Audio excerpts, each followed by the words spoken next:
Sa pagharap ni Sara Diskaya sa Senado, lumabas na pagmamay-ari ng kanyang pamilya ang Siyam na construction company na nakakubra umano sa bilyon-bilyong halaga ng flood control project sa buong bansa. Magkano nga ba at saan matatagpuan ang mga proyektong ito? Yan ay hinimay ng Billionario News Channel at ang detalye sa Special Agenda Report ni Joash Malimban.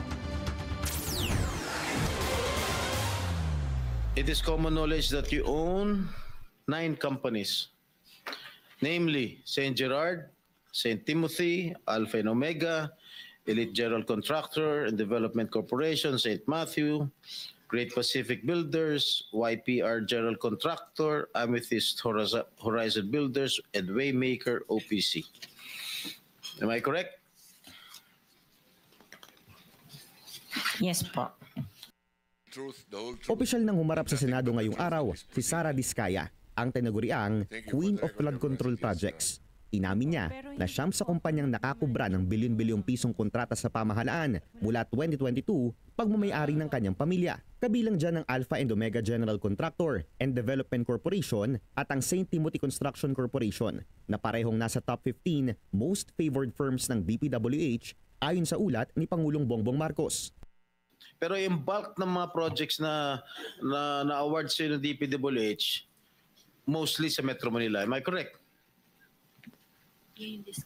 Hindi po, sa probinsya po. Sa iba-ibang lugar. No, the bulk of your contracts. Here in Metro Manila? No po, outside Metro Manila. Ang marami. Where outside? Where outside of Metro Manila? We have in Romblon, Cebu, Bohol, Bacolod, Zamboanga. Hindi naman po kami namimili ng lugar. Una nang iniulat ng Billionario News Channel na aabot sa mahigit 31 billion pesos ang flood control project contracts na nahawakan ng siyam na Diskaya-linked firms. Pero taliwas sa pahayag ni Diskaya, 5 sa siyam na kumpanyang hawak nila, top 1 ng Metro Manila kung palakihan lang ng pondo ang pag-uusapan. Base yan sa pagsusuri ng Billionario News Channel sa datos na nasa sumbong sa Pangulo.ph. Sa kabuuan, aabot ito sa 6.5 billion pesos o mahigit 20% ng hawak nilang flood control projects sa buong bansa mula 2022. Pumapangalawa rito ang Bulacan kung saan mayroon silang 2.9 billion pesos worth of contracts. Ikatlong Occidental Mindoro, sunod ang Ilocos Norte at panglima naman ang lalawigan ng Laguna. Wala kang kilala sa DPWH? Wala po. Hindi kami maniniwala niyan, wala kang kilala sa DPWH. Meron ako yung mga engineer, yung mga district engineers siya.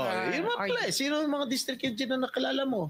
Pero hindi po sila nagbibigay ng project po sa akin. At tinatanong ko, wala naman ako sinasabi sa'yo kung nagbibigay sila ng project, sino ang kakilala mo sa DPWH?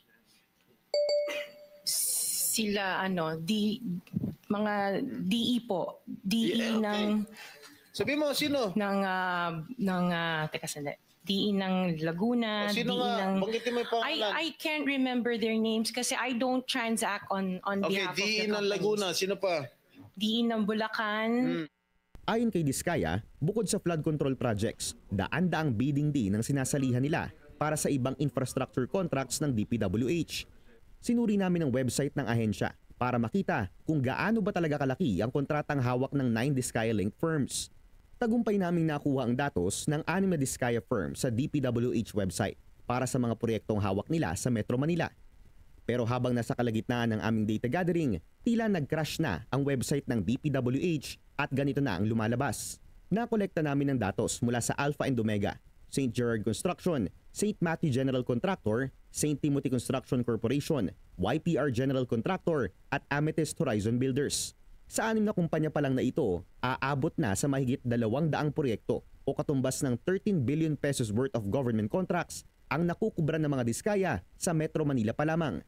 Sa amin ding pagsisiyasat, napag-alaman namin na at least 19 projects na dapat ay tapos na, tila iniwan na lamang base sa latest update sa DPWH website. Ilan sa mga pinakamalalaki ang pondo, hawak ng Alpha and Omega General Contractor na siyang pinakamalaking kumpanya ng mga Diskaya. Base sa datos, ang isang 48 million pesos contract ng Laguna Lake Highway Extension sa Taguig City, October 3, 2024 pa dapat tapos. Pero ongoing pa rin ang status at nasa 0.64% complete pa lamang.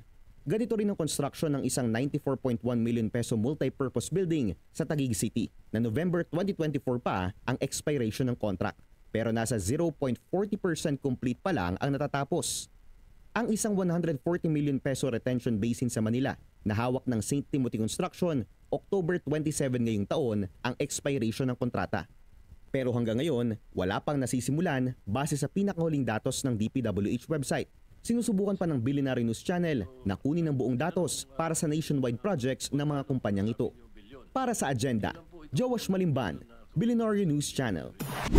Manatiling nakatutok sa Billionaire News Channel. Sumubaybay sa aming social media accounts at mag-subscribe sa aming YouTube channel para sa mga bago at eksklusibong balita.